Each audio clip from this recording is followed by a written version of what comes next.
Hello everyone, welcome back to another YouTube video. In case you missed it, in my last couple videos, this is my cat. His name is Indy, and I think I'm gonna start holding him when I do my intros. Isn't that right? Say meow.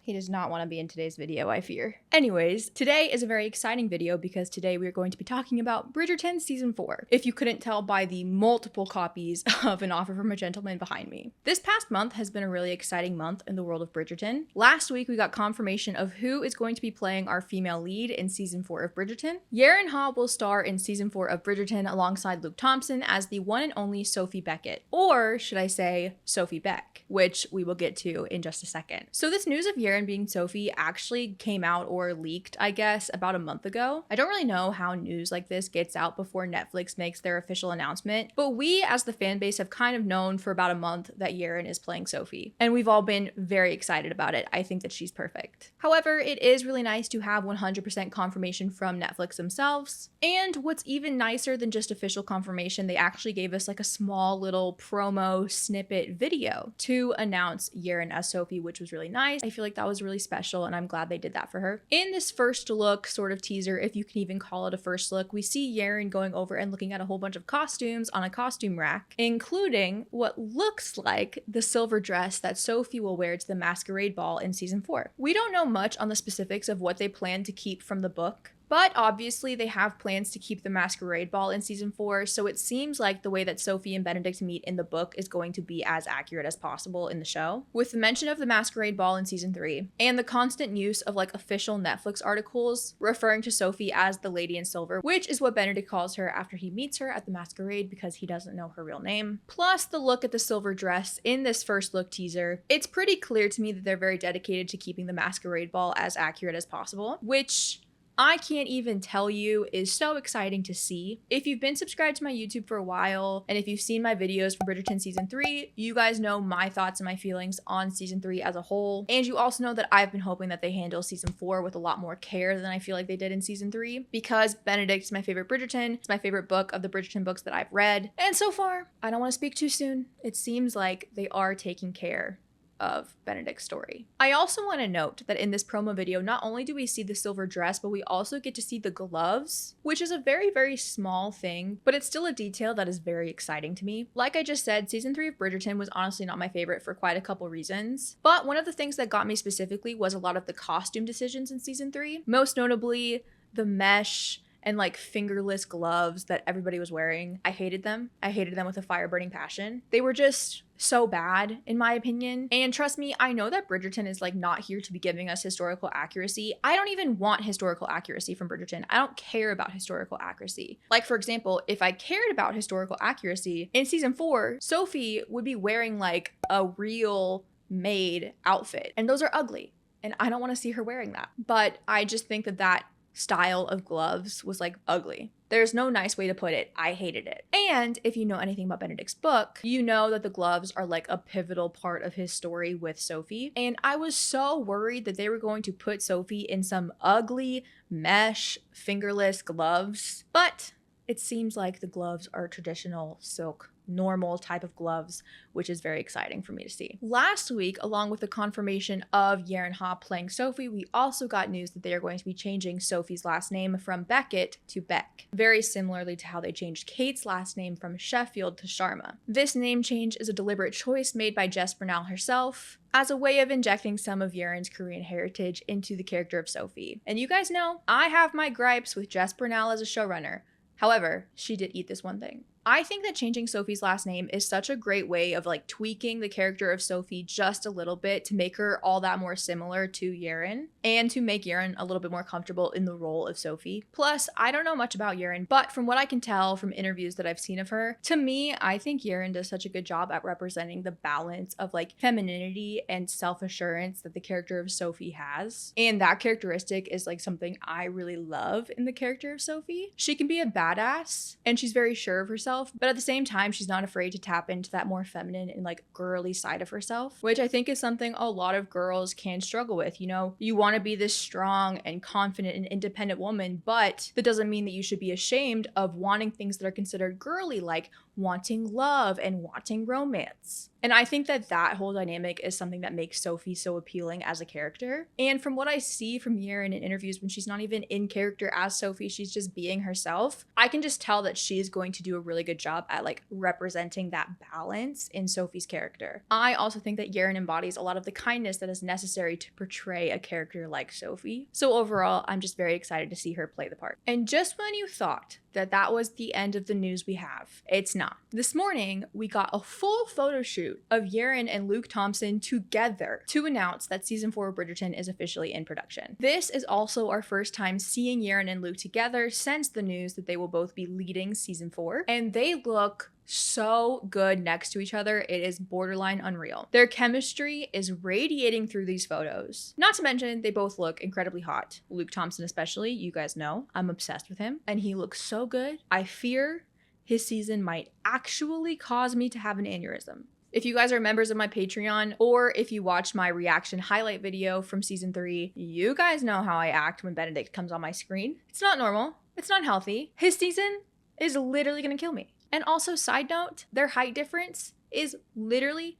perfect. Especially because in these photos, Yerin is technically wearing heels. So like their height difference is even greater than this. Chef's kiss. It's gonna be so good. Tadam released an article along with these photos that have lots of quotes from Yerin and Luke that have me very excited for season 4. Yerin talks about how much fun she had in auditions for Sophie, playing around with the concept of a mask, both the physical one and like the metaphorical. More than just wearing a mask at a ball, Sophie has a very metaphorical mask that she uses to cover her emotions. And Yerin said she had a lot of fun playing with when Sophie takes that mask off and is able to soften up as a character. And I loved Yerin saying that because that really just confirms to me that she knows the character of Sophie and she's going to handle her so well. Luke and Yerin have been having dance rehearsals for their season, and Luke says he's only stepped on her toes about once, which is good. Luke also shares that their dance lessons have been really special and very vulnerable, and he says that dancing is an extension of Benedict and Sophie's emotions, and that it's a way for them to connect, which is such a perfect way of describing how important this masquerade ball is to their characters. Luke also says, what's striking about season 4 is that it's the struggle between a proper old school fairy tale, the romance of it, and the actual reality of the world. You have to hold both of them, the romance and the reality, in your hand. In its best version, true love happens in the middle of all of that. He's so perfect.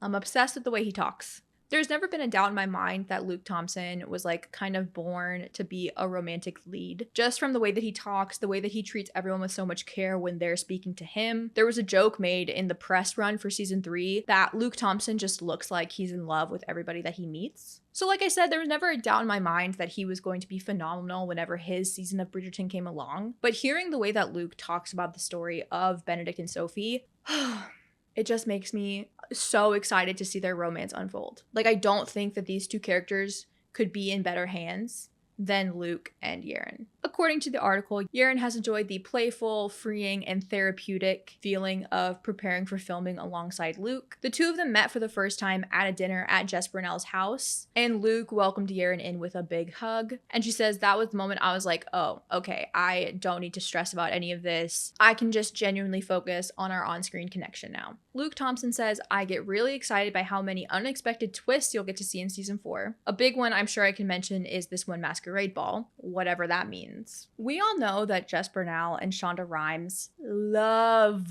adding like almost unnecessary amounts of drama to these romance stories. So I hope they don't get carried away with adding twists and turns to the story and can still focus on the main story, which is the romance of Sophie and Benedict. In my ideal world, this season is like the most romantic season of the show. Because I feel like as the seasons have progressed in Bridgerton, like I said, they're starting to care more and more about the drama and less about the romance. And a Cinderella spin-off type of story is about as romantic as you can get, so fingers crossed they keep it focused on the romance. And this next quote from Luke Thompson like has me kind of hopeful that that's what they'll be doing. Luke says, the scripts that Jess and her team have come up with are dynamite. The storyline is a bit of a twist on Cinderella. You remember being told those stories as a child, the magic and the romance of them. It's really exciting to have that weaved into the world that we know of Bridgerton. It's such a great story, but it's also, I hope, really relatable, which is exactly kind of how I want season 4 to be described. So the leading man describing it as that gives me a lot of hope. And once again, that's not the end of our news, because we also got more casting news for season 4. Specifically, Sophie's family of Araminta, Rosamund, and Posey. And we also got their character descriptions as well. Araminta Gunn, played by Katie Leung, who, if you recognize her, played Cho Chang in the Harry Potter movies. This is the character description we get from Araminta. Araminta has 2 daughters debuting on the Marriage Mart this season, and she's feeling the pressure to get at least one of her girls married off. Fabulous, discerning, and blunt, Araminta does not respond well when anything or anyone threatens her standing in society. Next, we have Rosamund Lee, being played by Michelle Mao. Hi! This is the character description we get for Rosamund. Beautiful, vain, and eager to please her mother, Rosamund is Araminta's eldest daughter and most prized possession. Rosamund sets her sights on Benedict this social season, and just like her mother, Rosamund is determined to get what she wants. Side note, my cat is literally running amok in my studio right now. Ow! He's in his teething era. Be free. Next, we have Posey Lee, played by Isabella Way, and her character description is, Rosamund's younger, kinder sister is also debuting this year, but Araminta rarely puts the spotlight on her second child. Posey's chatty, overly friendly demeanor often has her putting her foot in her mouth. All of these character descriptions are fairly accurate and similar to how these characters are in the book. There's been quite a few people on Twitter freaking out over the part of Rosamund's character description where it says she has her sights set on Benedict this season. A lot of people are freaking out because Bridgerton kind of has this issue where it seemingly can't make a season of a show without including some weird love triangle. However, I don't really think that this is something that people need to freak out about too much. In the book, Rosamund already kind of has a little interest in Benedict in the first place. And especially now in the show, Benedict is going to be the only adult Bridgerton boy that's not married. So essentially, every debutante is going to be going after Benedict. In the book, Benedict and Colin are both single, and it's very clearly stated that they are like the bachelors to go after. So in the show, with Benedict being the only one, because Colin's now married, it makes sense that literally everybody would be trying to get Benedict to marry them, and Rosamund would be no exception. I wonder if Rosamund will be like the diamond of this season, just to give Rosamund and Araminta like a little bit more oomph as characters.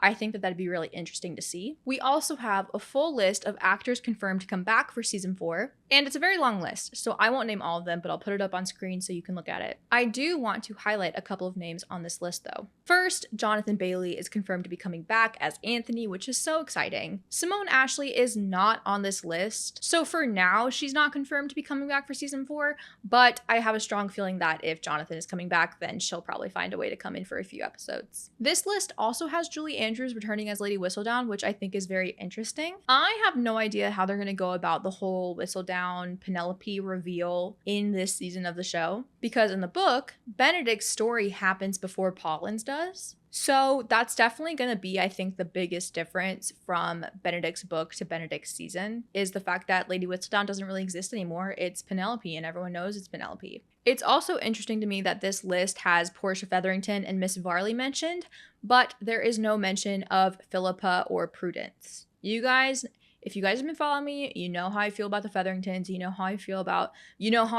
the Featherington storylines in every season of the show. I hate to say it because they actually got funny in season 3, but if Prudence and Philippa are not in season 4, I won't cry, and I don't think I'll miss them. If anything, I think it makes sense to maybe not have Philippa and Prudence be in this season, because we're going to have Rosamund and Posey. They're kind of similar characters in a way, just like two sisters who are awful to a third, air quote, sister. So if anything, it might make sense that Philippa and Prudence aren't really involved in this season. Production for season 4 begins today as I'm filming this, which is September 16th, which is very exciting because according to Jess Bernal, we've known this for a while, they want season 4 of Bridgerton to take place in the fall, as opposed to the season of spring, which the last 3 seasons of Bridgerton have taken place in. And I think the fall/autumn aesthetic is genuinely perfect for Benedict and Sophie's story, and I'm very excited to see how that translates onto screen. I've said it before and I'll say it again, I'm picturing a Pride and Prejudice aesthetic. Long story short, from what we know so far of season 4, it is shaping up to be a very fun and exciting season. Like I said, I really hope they manage to focus on the romance aspect of this story, because I think if they get it right, this could genuinely be the most romantic season of Bridgerton so far, especially when in previous seasons I feel like they've lost sight of the romance aspect of these stories and focused a little too much on the drama of it all. Trust me, Benedict and Sophie's story has enough drama in it without Shonda adding anything. Like, literally, Sophie goes to jail in the books for like 2 days. There's enough drama as it is. Shonda, put your pen down, it's okay.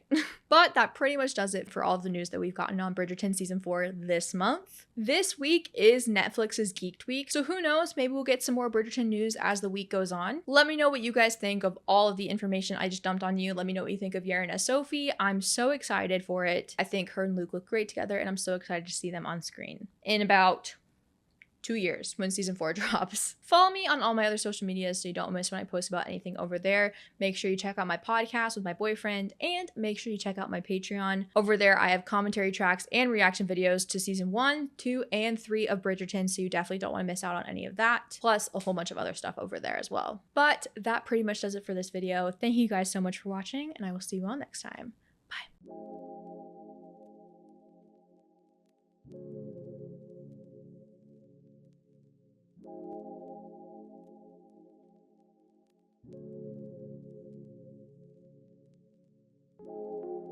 He does not want to be in today's video, I fear.